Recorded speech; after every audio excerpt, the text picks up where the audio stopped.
PSSI resmi memperkenalkan Jordi Cruyff sebagai Technical Advisor atau penasihat teknis ke publik. Putra legenda Johan Cruyff ini akan diberi misi membawa timnas Indonesia ke level lebih tinggi di kancah internasional. Tugas Jordi Cruyff tak hanya sebatas meningkatkan performa timnas Indonesia senior yang dilatih Patrick Kluivert.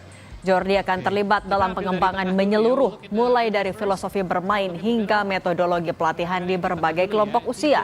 Targetnya membawa timnas Indonesia bersaing di level internasional, termasuk lolos Piala Dunia 2026. Tugas utama Jordi meliputi pengembangan metodologi pelatihan, rekrutmen pemain, serta perbaikan filosofi sepak bola yang diterapkan oleh timnas Indonesia, termasuk memberikan panduan strategis dan teknis kepada pelatih dan tim untuk memastikan pengembangan pemain berjalan dengan baik. Penunjukan Jordi Cruyff sebagai penasihat teknis ini juga menjadi bagian dari reformasi besar PSSI dan diharapkan bisa membawa dampak positif bagi masa depan sepak bola Indonesia. To analyze, you need to understand the culture, the sport mentality, how to reach objectives, also to show a lot of interest in the local league, to see what are the strong points, what are the points that can be maybe improved to try to get the maximum out of the players, also for the future. And of course, we do all the decisions. It's a team, federation, of course, the national team coach, Kluivert, with myself. Probably we will look for a sport director or technical director who will be living here day to day, and all of us together in group we will try to kind of design the right strategy to reach the points Indonesia wants to reach. PSSI resmi mengumumkan 27 pemain yang dipanggil Patrick Kluivert untuk membela timnas Indonesia melawan Australia dan Bahrain dalam lanjutan putaran ketiga kualifikasi Piala Dunia 2026 zona Asia. Dari 27 nama itu, ada nama striker Oxford United oleh Romeni yang diambil sumpahnya menjadi WNI pada Februari silam. Juga ada nama Septian Bagaskara yang membela Dewa United di Liga 1. Septian bukanlah pemain langganan starter di Dewa United, namun dia selalu tampil maksimal saat dipercaya sebagai pemain pengganti. Menurut catatan Transfer Market, Septian Bagaskara tampil dalam 25 pertandingan Liga 1 2024-2025. 20 diantaranya sebagai pemain pengganti dan mengoleksi 7 gol. Sementara Ole Romeni adalah penyerang serba bisa yang bermain di Oxford United, Liga Kasta kedua di Inggris. Ole telah bermain dalam 7 pertandingan bersama Oxford United sejak bergabung pada bursa transfer Januari lalu. Ia telah mencetak 1 gol. Pengamat sepak bola Gita Suwondo menyebut masuknya Ole dan Septian bakal menambah tajam lini serang skuad Garuda. Namun menurutnya jam terbang Ole di Oxford United masih sangat kurang. Tapi kan kalau kita bicara dua pemain ini, Ole Romeni juga baru-baru aja dia sering bermain sebagai starting line up bersama Oxford United. Bahkan di klub terdahulunya Utrecht juga dia jarang dimainkan sebagai pemain utama. Jadi mungkin kendalanya adalah jam terbang juga, menit bermainnya dia. Skuad Garuda akan bertemu Australia di kandang mereka pada 20 Maret 2025 dan menjamu Bahrain pada 25 Maret di GBK. Laga ini merupakan bagian dari grup C putaran ketiga kualifikasi Piala Dunia 2026 zona Asia. Tim Liputan Kompas TV. Emil Audero Mulyadi, Joey Mathis Pelupesi, dan Dean Ruben James menyelesaikan proses naturalisasi dan sah menjadi warga negara Indonesia. Ketiga pesepak bola tersebut diambil sumpahnya di Kedutaan Besar Republik Indonesia di Roma, Italia, Senin waktu setempat. Joey saat ini membela Lommel SK di Belgia. Dia bermain untuk Go Ahead Eagles di Liga Belanda dan Emil memperkuat klub Italia Palermo FC. Ketua Umum PSSI Erick Thohir menyebut ketiganya diproyeksikan membela timnas Indonesia melawan Australia dan Bahrain pada ronde ketiga kualifikasi Piala Dunia 2026 zona Asia. Masih ada satu tahap lagi, yaitu perpindahan Federasi FIFA sebelum mendaftarkan mereka ke skuad timnas Indonesia. Kita doakan Emil, Dean, dan Joey bisa membela timnas Indonesia untuk pertandingan melawan Australia dan Bahrain pada kualifikasi Piala Dunia 2026 zona Asia. Tulis Ketua Umum PSSI Erick Thohir di akun Instagramnya. Tiga pemain, Emil Audero, Joey Pelupesi, dan Dean James resmi menjadi warga negara Indonesia. Ketiganya diproyeksikan membela skuad Garuda menghadapi Australia dan Bahrain pada ronde ketiga kualifikasi Piala Dunia 2026 zona Asia. Bagaimana peluang ketiganya masuk skuad inti timnas? Apa kelebihan masing-masing pemain? Kami akan bahas bersama pengamat sepak bola Haris Pardede. Bung Harpa, selamat petang. Selamat petang. Bung Harpa, kita singgung dulu tadi soal Jordi Cruyff, kan dia bilang misinya adalah dengan jaringan yang dia punya, dia akan bisa mengasah potensi dari timnas. Kalau Anda melihatnya seperti apa peluangnya? Ya, pertama yang setahu saya Jordi Cruyff ini anak dari mendiang Johan Cruyff, memang didapuk bukan sebagai direktur teknik ya, tapi sebagai technical advisor. Jadi kalau dari yang saya paham ya, fungsi dari Jordi Cruyff ini adalah sebagai katakanlah koordinator para pelatih ini gitu, dan termasuk juga nanti dia yang akan merekomendasikan nama direktur teknik kepada PSSI, dalam hal ini Pak Erick Thohir, dan nanti user dalam hal ini Pak Erick Thohir akan yang memilih siapa.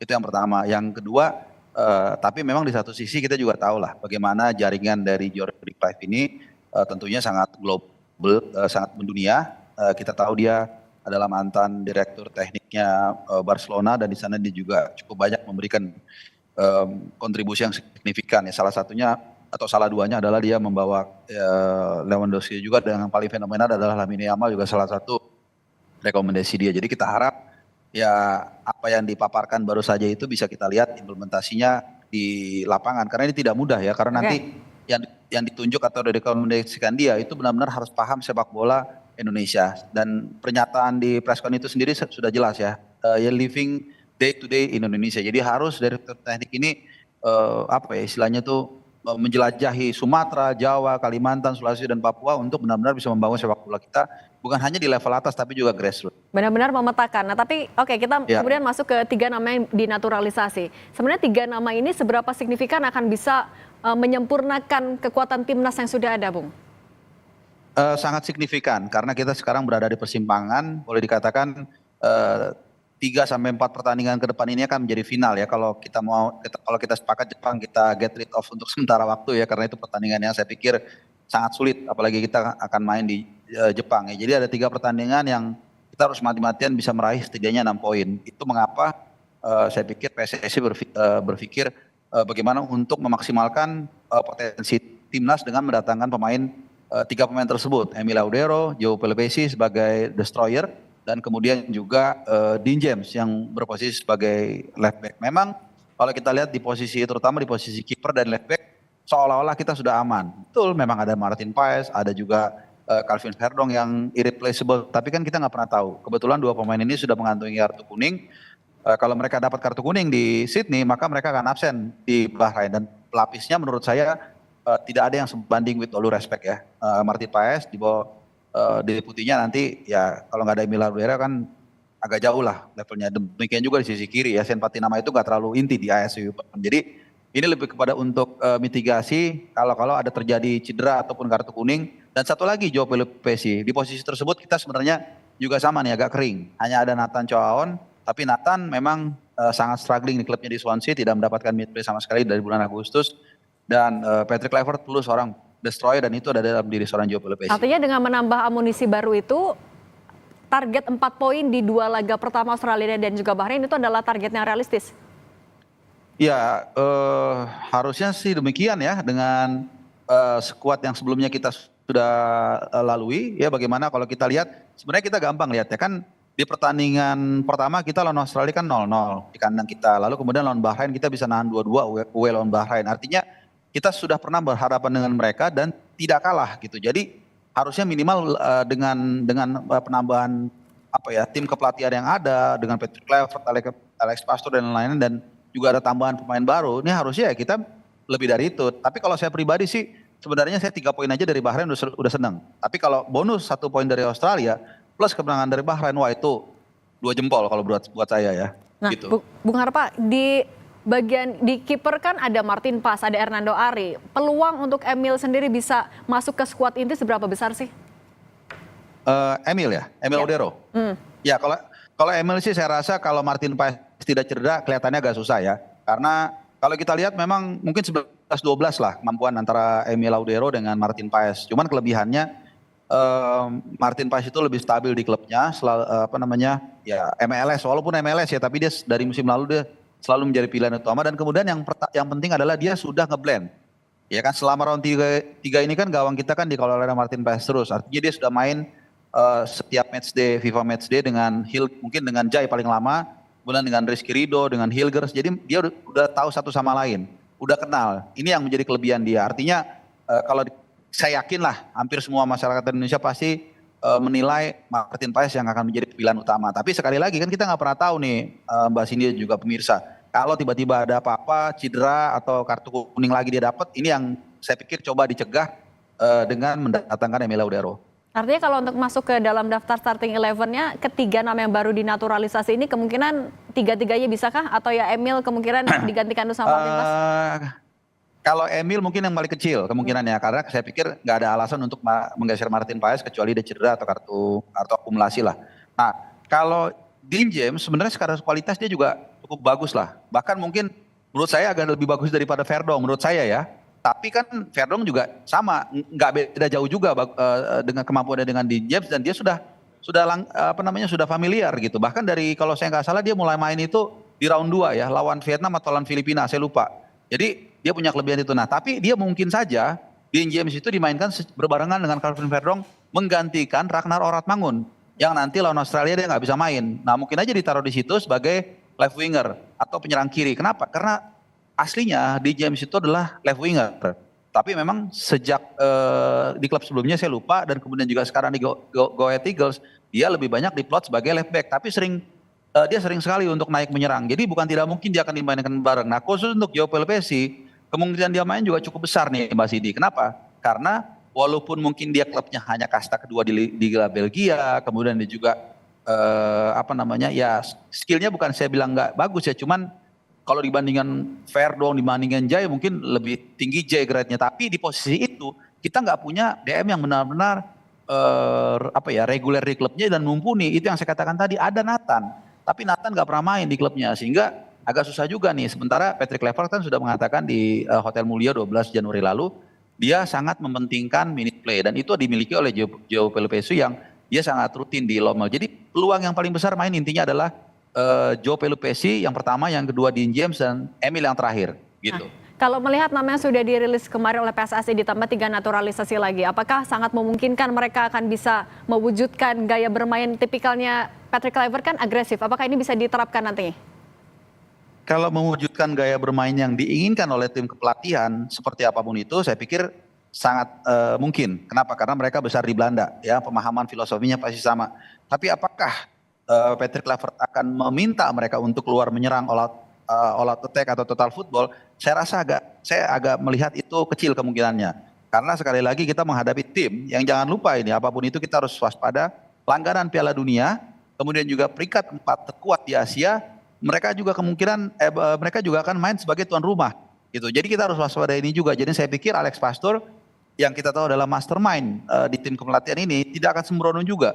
Bahkan saya masih ingat ya, kalau saya nggak salah ya, dia pernah mengatakan I don't mind using 901, artinya ini formasi bertahan, as long as we get the point. Artinya intinya dia bilang saya nggak keberatan mau main apa aja selama kita bisa mendapatkan sesuatu dari Australia. Jadi yang penting kan ini kan, lolos nggak lolos kita ke Piala Dunia kan bukan dihitung dari main cantik dan ball position, tapi dari berapa poin tertinggi yang bisa kita miliki. Nah, biar bisa mencapai poin itu, apakah chemistry-nya akan bisa terbentuk dengan cepat pemain yang baru ini?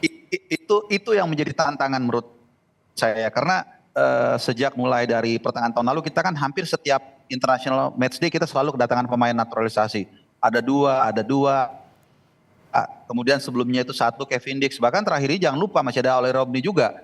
Jadi ada 4 pemain baru yang belum pernah sekalipun main bersama tim nasional kita, dan mungkin nanti akan sampai di Sydney H-3, H-4 yang baru di situ mereka akan saling mengenal satu sama lain. Betul, sebelumnya memang mereka sudah pasti berkomunikasi dengan pelatih dan lain-lain, tapi namanya permainan tim, komunikasi itu pasti perlu juga chemistry, perlu juga bonding. Ini mungkin yang akan menjadi tantangan dari 4 pemain, bahkan Kevin Dix juga. Karena Kevin Dix itu pas November itu waktu lawan Jepang, dia hanya main 30 menitan. Kemudian cedera, ditarik keluar, udah nggak main lagi. Jadi ya kita akan lihat, mudah-mudahan dalam waktu singkat Patrick Kluivert dan kawan-kawan bisa memaksimalkan waktu yang sempit itu untuk bisa menciptakan chemistry di antara para pemain.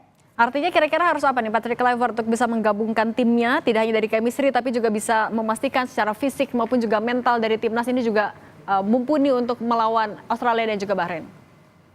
Ya, yang pasti Patrick Kluivert dan kawan-kawan dan timnya itu harus benar-benar memahami semua jeroan dari pemain yang akan dipasang, terutama yang baru bergabung.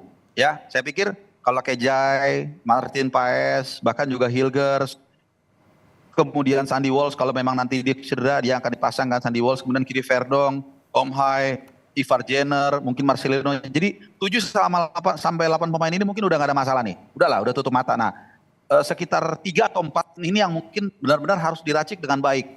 Jadi kayak Joao Pelupessy misalnya, oke, kita butuh nih pemain seperti dia, tapi apakah dia fit?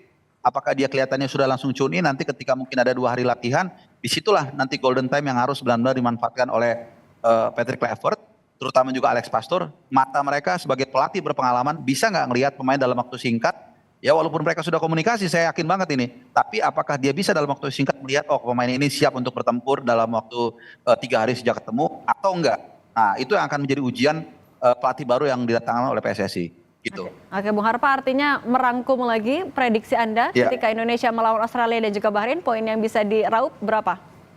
Saya nggak muluk-muluk Mbak Sidi, 1 poin. Dari Australia, kalau Bahrain bisa 3? Bahrain wajib 3, nah itu. Gitu. Oke, baik. Bung Harpa, terima kasih sudah berbagi di Kompas Petang, sehat selalu. Ya, sama-sama.